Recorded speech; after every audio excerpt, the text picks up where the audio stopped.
మీ పేరు ఏంటండి? రాబండి. ఏ ఊరండి ఇది? ఏ మలవారం. మల్లవరం. ఎన్ని రోజులైంది ఇది వేసి పొగాకు? వేసి 46 రోజులు అవుతుంది సార్. 46 రోజులు. మొదట ఎలా ఉంది ఏంటి? మొదట అంటే నాసుగా ఉండేది సార్, మొక్క అసలు బేలగా ఉండేది సార్, అలా చిన్న చిన్న ఆకులతో బేలగా ఉండేదండి, ఈ రకంగా ఉండేదండి.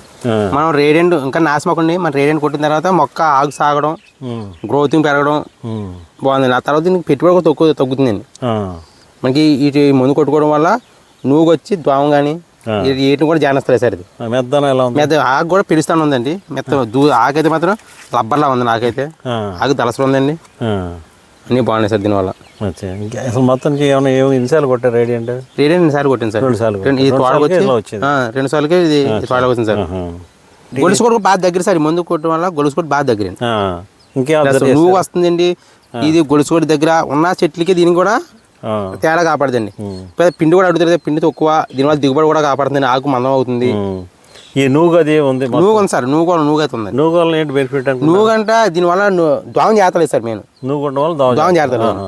అదే దోమ మందు కొట్టలేదు. దోమ మందు కొట్టలేదు సార్. నేను 2 వారాలు ఎప్పుడు దోమ మందు కొట్టలేదు, నేను ఎంట చేయలేదు సార్.